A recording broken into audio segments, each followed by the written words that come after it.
Guys, welcome to Science Tracker. Guys, this is our part third of post fertilization event. इससे previous video में हमने endosperm और embryo के बारे में बात कर ली थी. अभी क्या हुआ, यहाँ पर स्टार्टिंग में ही बताया था कि 4 डेवलपमेंट होते हैं. एंडोस्पर्म का डेवलपमेंट, एम्ब्रियो का डेवलपमेंट, उसके बाद सीड बनेगा एंड देन फ्रूट बनेगा. तो एंडोस्पर्म और एम्ब्रियो के डेवलपमेंट की वीडियो के बारे में पार्ट 1 और पार्ट 2 में हमने पढ़ लिया था. अब ये पार्ट थर्ड है जिसमें सीड बनेगा. और बताया था मैंने सीड किससे बनता है. सीड किससे बनता है? यस, बिल्कुल सही बता रहे हैं, ओव्यूल से बनता है सीड. ओके, सो अब देख लेते हैं बुक में क्या लिखा हुआ है. In angiosperm the seed is the final product of sexual reproduction. It is often describe as fertilized ovule. ये फाइनल प्रोडक्ट है सेक्सुअल रिप्रोडक्शन का. और ये कैसे डिस्क्राइब किया जाता है? ये फर्टिलाइज्ड ओव्यूल की तरह डिस्क्राइब किया जाता है. Seed are formed inside fruit. Seed typically consist of seed coat, cotyledon and an embryonal axis. Seed किसके अंदर बनता है? फ्रूट के अंदर. बाहर वाली जो ओवरी है वो तो फ्रूट बनाएगी और अंदर जो ओव्यूल है वो सीड बनाएगा. तो ये फ्रूट के अंदर हुआ ना सीड. एंड सीड में क्या क्या होता है? सीड कोट, कॉटिलिडन और एक embryonal axis. The cotyledon of embryo are simple structure, generally thick and swollen due to storage of food reserve as in legume. जो इसका स्ट्रक्चर है एम्ब्रियो का वो कैसा होता है? थोड़ा सा थिक होता है, फूला हुआ होता है. किस वजह से फूला हुआ होता है? क्योंकि इसके अंदर फूड है, जैसे कि दालों में होता है. मैच्योर सीड नॉन एल्बुमिनस हो सकते हैं और एल्बुमिनस हो सकते हैं. नॉन एल्बुमिनस और एक्स एल्बुमिनस एक ही टर्म होती है. ओके, सो आगे बढ़ने से पहले इसमें देख लेते हैं हमने नोट्स में क्या लिखा है. In angiosperm seed is final product of sexual reproduction. Seed described as a fertilized ovule. इसे फर्टिलाइज्ड ओव्यूल की तरह डिस्क्राइब किया जाता है. सीड इनसाइड द फ्रूट बनता है. Seed consist of seed coat, cotyledon and embryo. Cotyledon क्या होते हैं? कॉटिलिडन एक एम्ब्रियो है. कॉटिलिडन एक एम्ब्रियो नहीं है. Cotyledon of an embryo are simple structure. एक एम्ब्रियो का जो कॉटिलिडन होता है वो सिंपल स्ट्रक्चर होता है. It is generally thick and swollen due to storage और फूड. कॉटिलिडन के अंदर फूड स्टोरेज होता है, इसलिए ये कैसा होता है? फूला हुआ होता है, जैसे कि दालों में. और मैच्योर सीड कैसे हो सकते हैं? 2 टाइप से हो सकते हैं, नॉन एल्बुमिनस और एल्बुमिनस. ओके, यहाँ पर 2 टर्म दी हुई है. नॉन एल्बुमिनस को एक्स एल्बुमिनस भी कहते हैं. सो देख लेते हैं नॉन एल्बुमिनस में क्या होता है. Albuminous seed have no residual endosperm as it is complete consume during embryo development. Albuminous seed जो होते हैं ना, इनके अंदर कोई भी एंडोस्पर्म नहीं होता. क्यों नहीं होता? बचा हुआ एंडोस्पर्म. क्योंकि ये क्या हुआ, नॉन एल्बुमिनस है ना. नॉन मतलब नहीं है, अब प्रेजेंट नहीं है. क्या प्रेजेंट नहीं है? एंडोस्पर्म प्रेजेंट नहीं है. क्यों प्रेजेंट नहीं है भाई? क्योंकि वो कंज्यूम कर लिया गया एम्ब्रियो डेवलपमेंट के दौरान.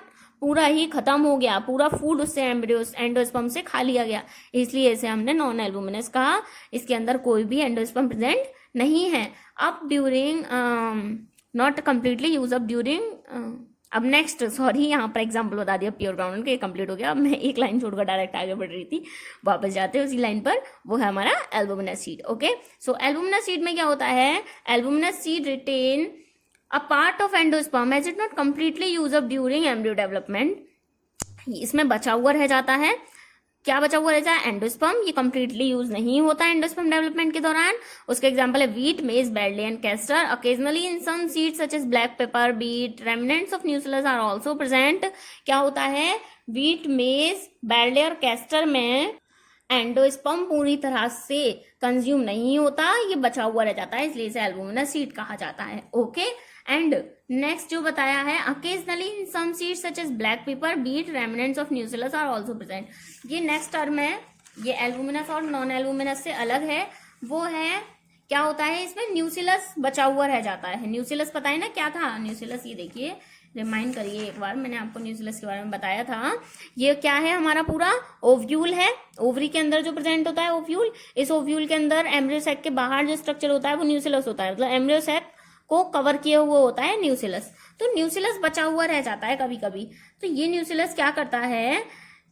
ये न्यूसिलस, इसी न्यूसिलस को क्या कहा जाता है? Perisperm. This residual persistent न्यूसिलस is perisperm. Okay guys, next बताया हुआ इंटेग्यूमेंट्स. अब इंटेग्यूमेंट्स को भी रिमाइंड करिए जरा. इंटेग्यूमेंट्स क्या थे?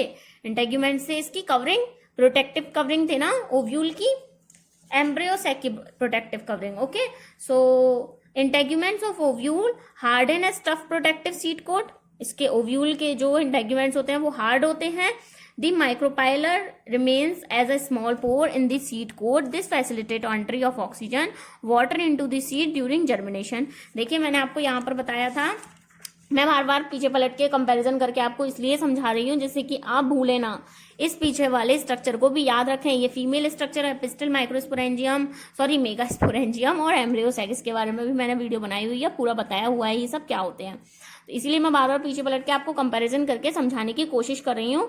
तो इसमें क्या बताया है कि एक माइक्रोपाइलर एंड ओपनिंग रह जाती है इंटेग्यूमेंट्स की, बाकी तो इंटेग्यूमेंट्स हार्ड कवरिंग है ना, लेकिन एक एरिया पर ओपनिंग रह जाती है, उसे कहा जाता है माइक्रोपाइल, जिसके द्वारा ऑक्सीजन इसमें एंटर होती रहती है।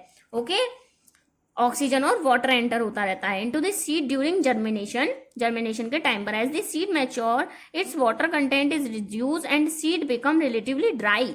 जब सीड मैच्योर हो जाता है तब क्या होता है, इसका जो वाटर कंटेंट है वो कम हो जाता है और सीड जो है वो सूख जाता है, सिर्फ 10 से 15% मॉइस्चर रह जाता है इसके अंदर।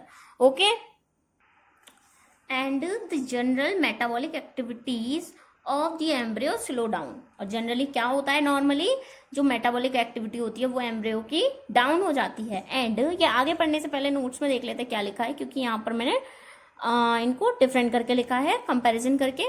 सो यहाँ देखिए, हार्ड टफ प्रोटेक्टिव कवरिंग होती है इंटेग्यूमेंट्स की, हम जानते हैं। माइक्रोपाइलर रिमेन अ स्मॉल पोर, जानते हैं, वही जो स्मॉल पोर माइक्रोपाइल में रह जाता है, वहां से ऑक्सीजन और वाटर एंटर होती है सीड जर्मिनेशन के टाइम पर। As the seed mature its water content reduce, जैसे जैसे सीड मैच्योर होता जाता है इसका वाटर कंटेंट कम हो जाता है और सीड जो है वो रिलेटिवली ड्राई हो जाता है। General metabolic activity of the embryo slow down, general metabolic activity embryo की डाउन हो जाती है, जहां पर हमने खत्म किया था। उसके बाद है, कहाँ है बताइए मुझे खो गया है मेरा। द एम्ब्रियो में enter a state of inactivity called dormancy. क्या हो सकता है, या तो एम्ब्रियो डॉर्मेंसी की स्टेट में जा सकता है, डॉर्मेंसी मतलब वो कुछ भी नहीं करेगा, डॉर्मेंट स्टेज में पड़ा रहेगा। ओके, और एक फेवरेबल कंडीशन, और अगर उसे फेवरेबल कंडीशंस मिली तो क्या करेगा, तब वो डॉर्मेंसी में नहीं जाएगा, तब वो इनएक्टिविटी, तब वो क्या करेगा, एडिक्वेट मॉइस्चर ऑक्सीजन, मतलब इसकी जो फेवरेबल कंडीशन है ब्रैकेट में वो बता रखी है, अगर इसको फेवरेबल कंडीशन मिली तो वो जर्मिनेट हो जाएगा, they germinate. If favourable condition are available they germinate.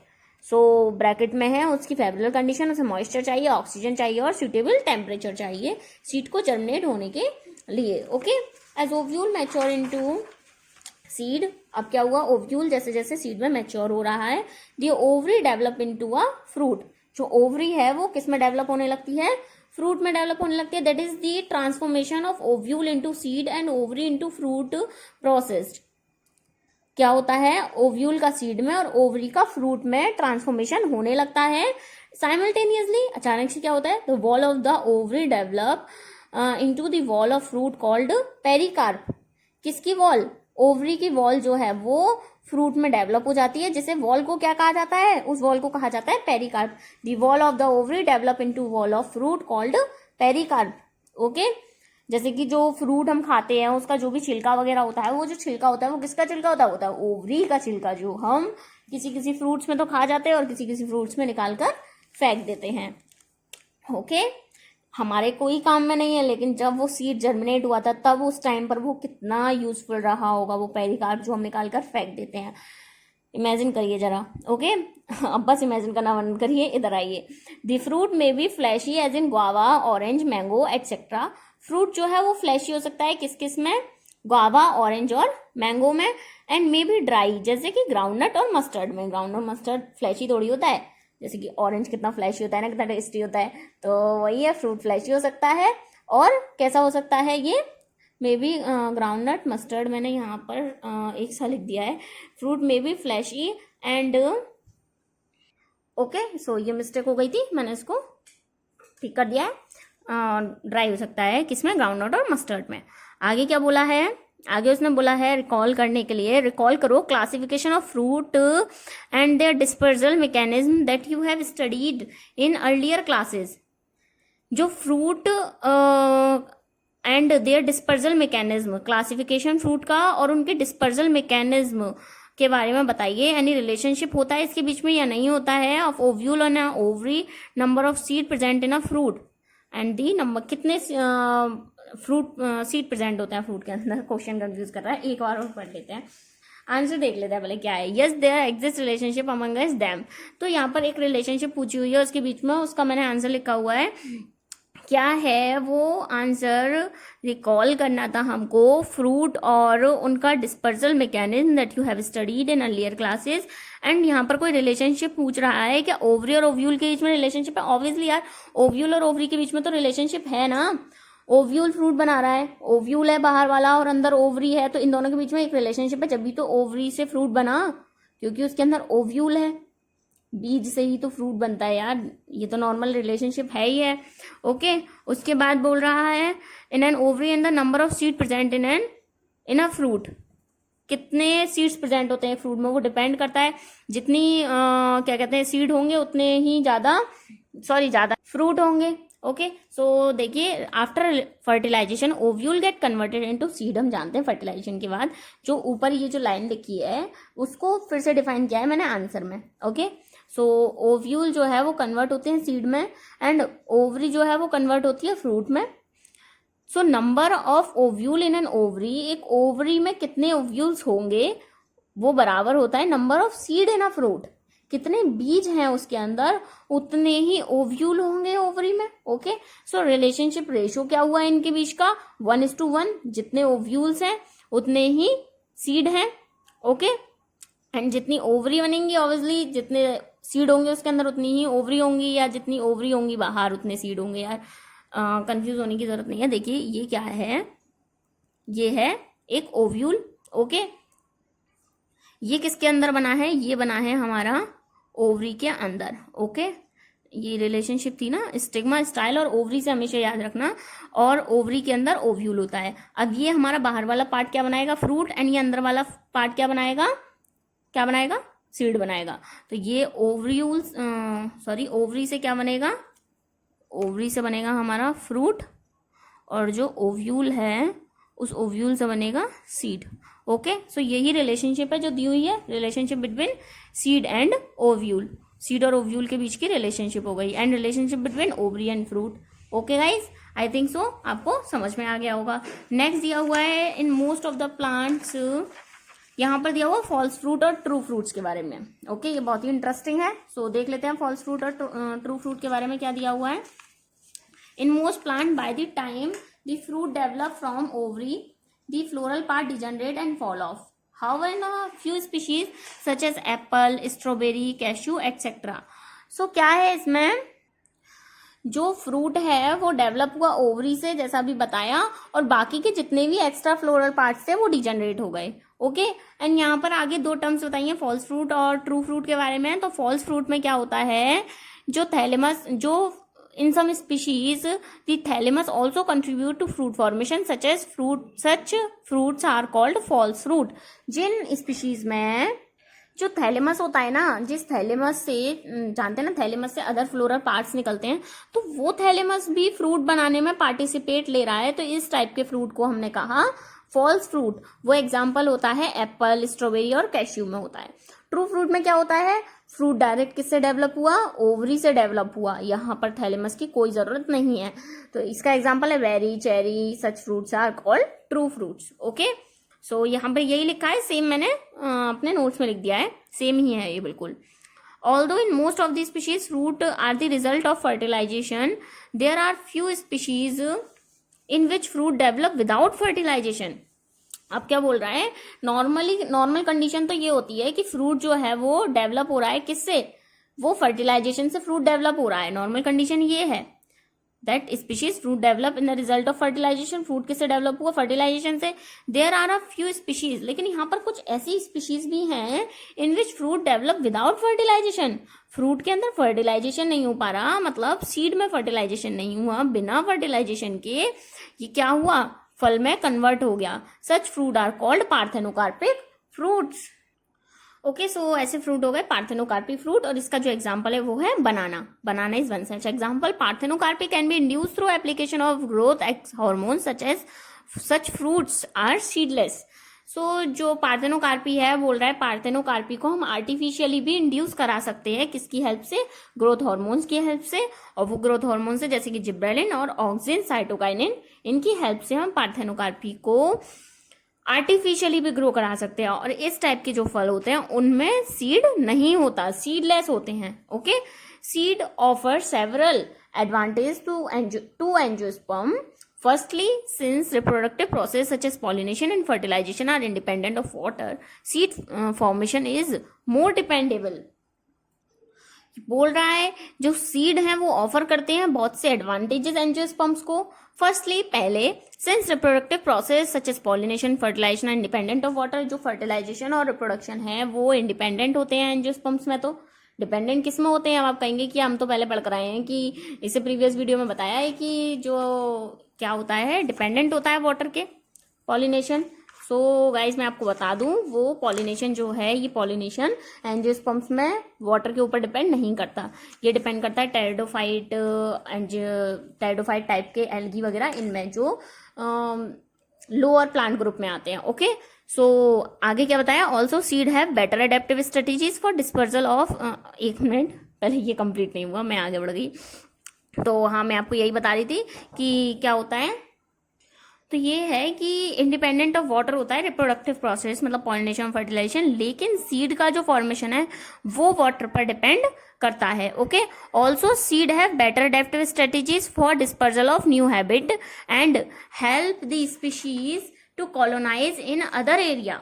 और क्या होता है, सीड में जो अडेप्टिव स्ट्रेटेजीज होती हैं वो भी बहुत अच्छी होती हैं, और ये स्प्रेड कर सकते हैं, डिस्पर्सल कर सकते हैं अदर एरियाज में. Okay, as they have sufficient food reserve, young seedling are nourished until they are capable of photosynthesis on their own.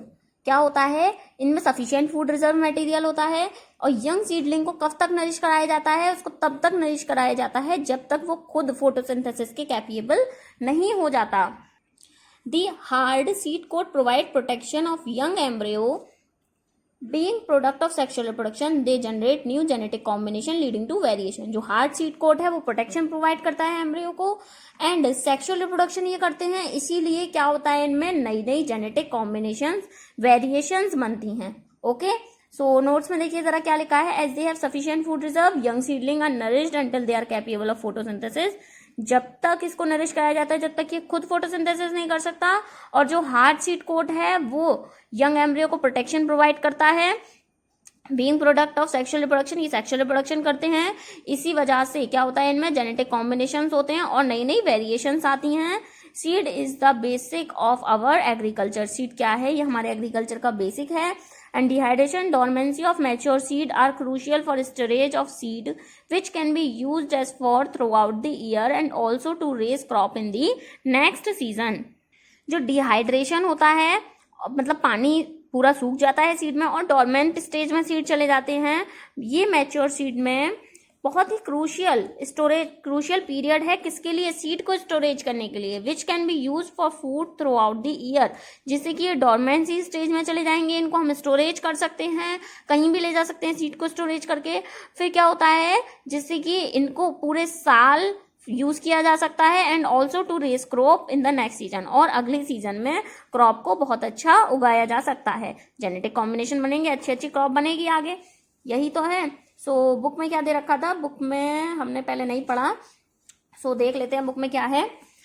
Seed is the basic unit of agriculture, यही बताया. Dehydration और dormancy जो होती है mature seed में, वो crucial stage है.